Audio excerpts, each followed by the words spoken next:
ये चलिए देखते हैं कितना जवाब आपका सही है। क्वेश्चन आपके सामने है,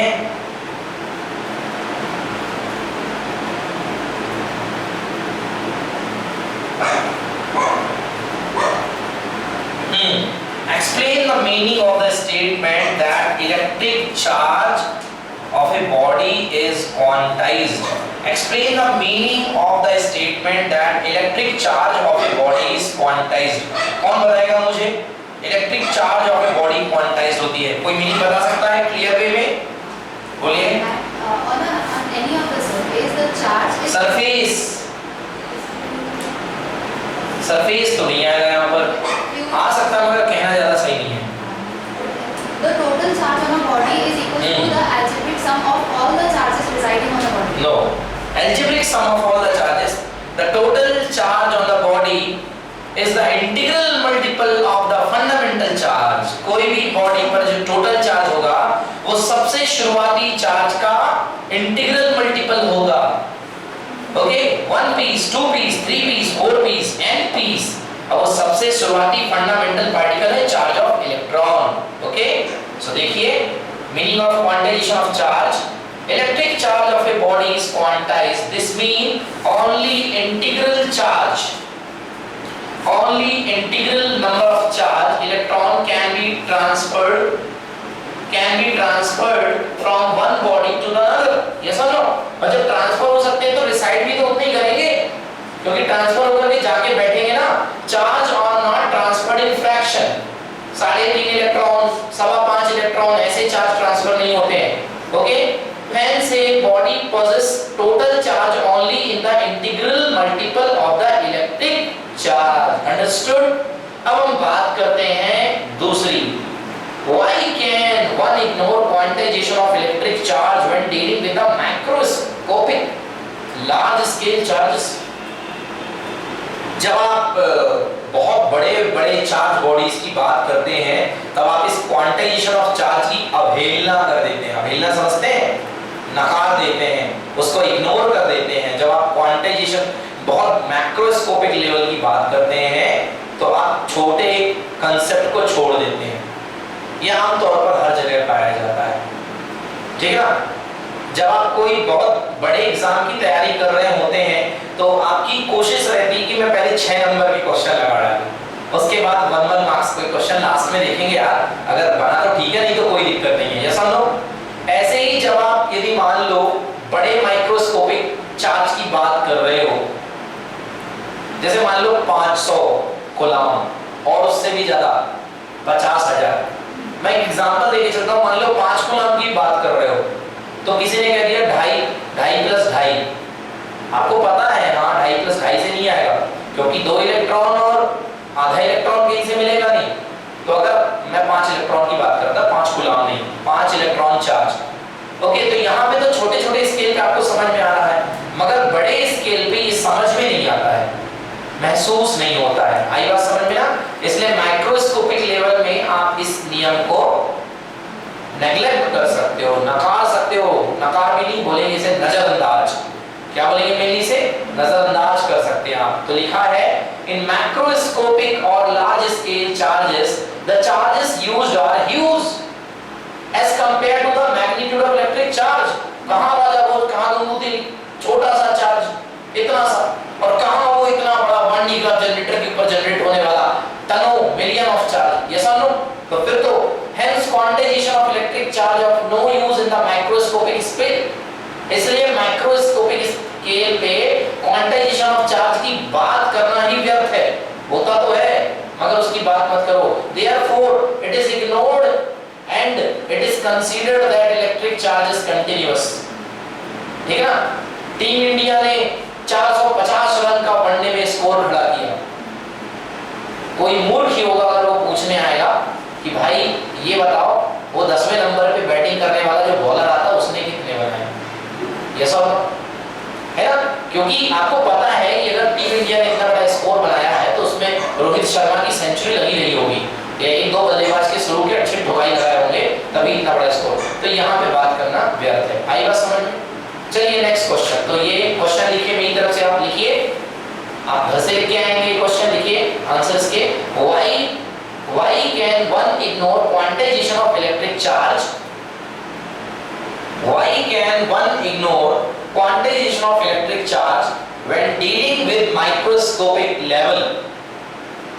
When dealing with microscopic level, जब माइक्रोस्कोपिक लेवल पे डील करते हैं तो क्वांटाइजेशन ऑफ चार्ज को कैसे नजरअंदाज कर सकते हैं? When dealing with the microscopic level,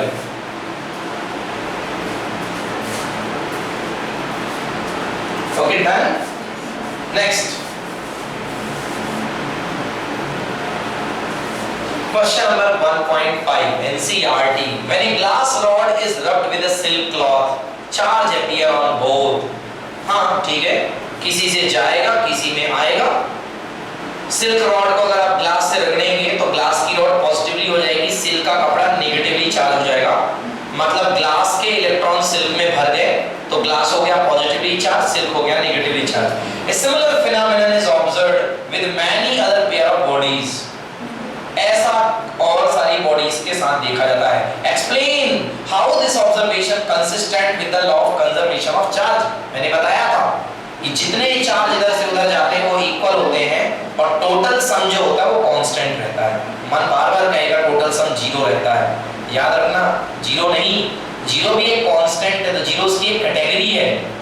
okay, total some constant रहता है। तो देखिए, rubbing produces charges of equal magnitude but of opposite nature on the two bodies because charges are created in pairs. Good. The phenomenon of charging is called the charging friction, charging by friction. हमने कुछ type की electricity पढ़ी थी जिसमें सबसे पहला था हमारा frictional electricity. The net charge on the system of two rubbed bodies is zero. हाँ, अगर पहले से कोई चार्ज ना हो, याद रखना आइसोलेटेड सिस्टम में आप पहले से ही न्यूट्रल बॉडी लेकर के आ रहे हो तो नेट चार्ज कितना होगा? जीरो। मगर आप पहले से ही +3 चार्ज लेकर के आ रहे हो तो वो लास्ट में भी +3 बचा रहेगा आइसोलेटेड सिस्टम में। तो यहाँ पर इन लोगों ने उसकी न्यूट्रल सिस्टम की बात कही है। This is because equal amount of opposite charge annihilate each other, वितरित होते हैं दोनों बॉडी पे। Okay, when a glass rod is rubbed with a silk cloth, opposite nature charges appear on the both of the bodies. This phenomenon is consistent with the law of conservation of energy. A similar phenomenon is observed with many other pair of bodies.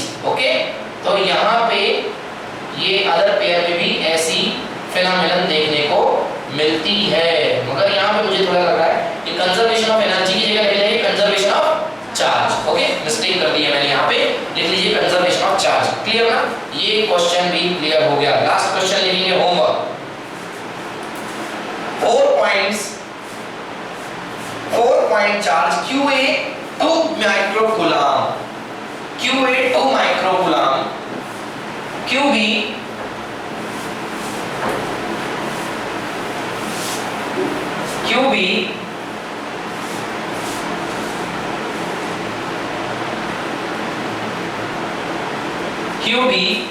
-5 microcoulomb, QC 2 microcoulomb,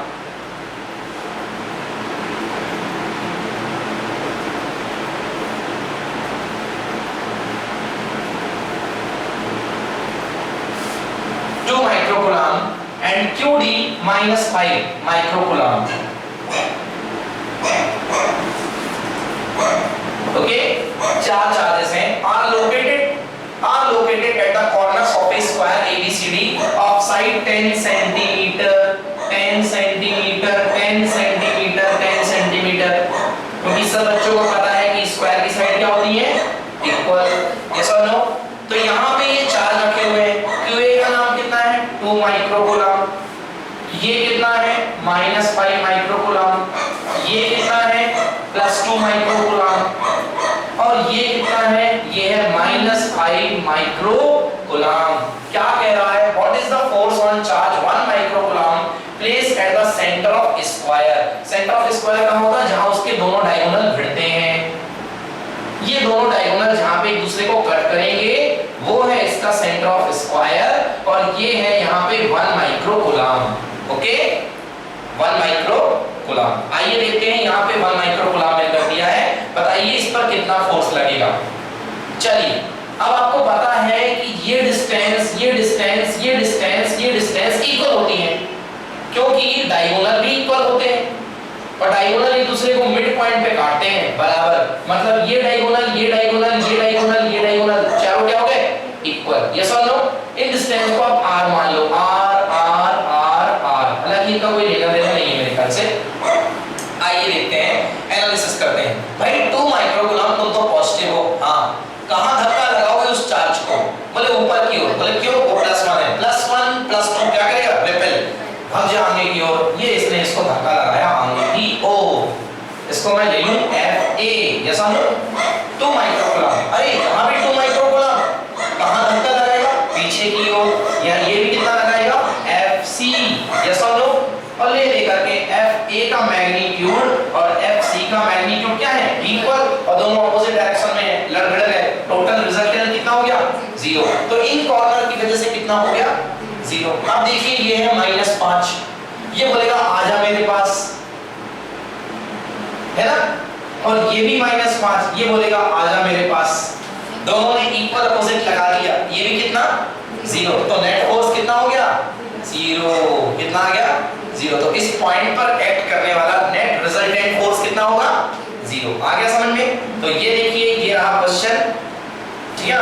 तो ये इसके बाद एक theory है जो मैंने वही बताई आपको। A charge of equal amount 1 microcoulomb is placed at point O. Force of repulsion between the charge placed at corner A and center O is equal in magnitude but opposite direction related to the force of repulsion between the charges placed in C and O. Yes or no? A और O के बीच का charge और C और O के बीच का charge क्या है? Equal and opposite. Yes or no? Hence they will cancel each other. Similarly, force of attraction between the charge placed at corner B and the center O are in equal magnitude but opposite in direction. Relatively, the force of attraction between the charges placed at corner D and center O. Hence they will also cancel each other. Therefore, net force caused by the 4 charges placed at the corner of the square 1 microcoulomb charge at the center O is 0. आगे समझ अच्छे से बन जाएगा ना? Yes. Next question. An electrostatic line is a continuous curve. That is, a field line cannot have sudden breaks. Why not? Explain. Why 2 field lines never cross each other at any point? ठीक है ना? लिखिए question. An electrostatic field line is a continuous curve.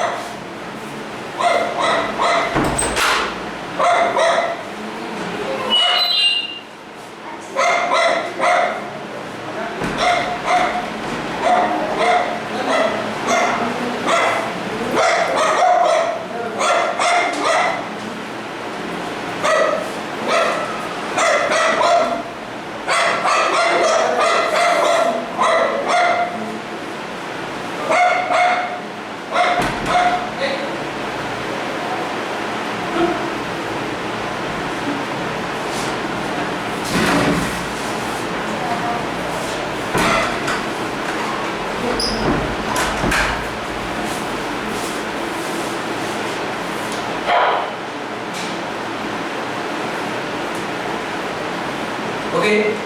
Question is, an electrostatic field line is a continuous curve. That is, field line cannot have sudden breaks. Why not?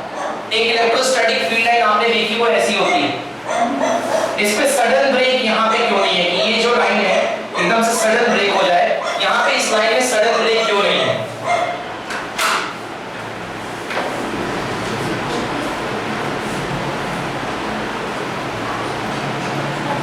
बंद कर दिया दरवाजा बेटा।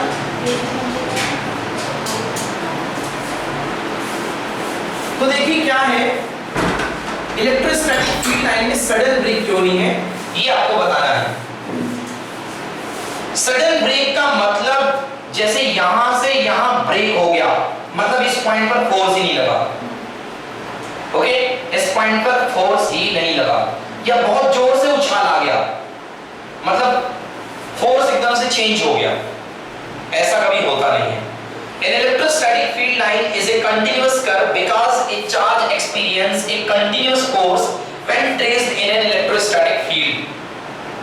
एक चार्ज एक कंटिन्यूअस फोर्स को exert करता है, एक लगातार लगने वाला फोर्स महसूस करता है when traced in an electrostatic field.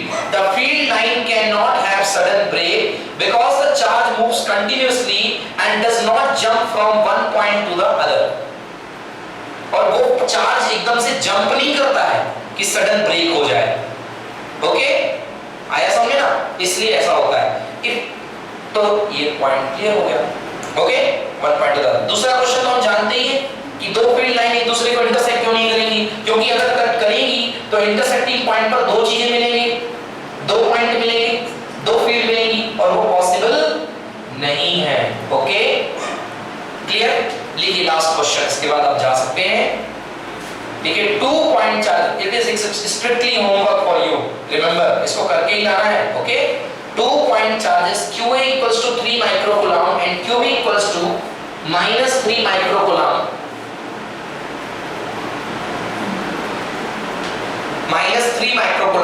located 20 centimeter apart in vacuum. Located 20 centimeter apart in vacuum.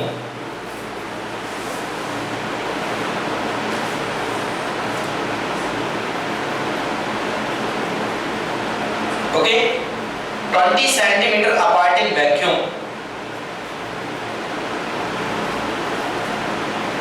What is the electric field at the midpoint O? What is the electric field at the midpoint O?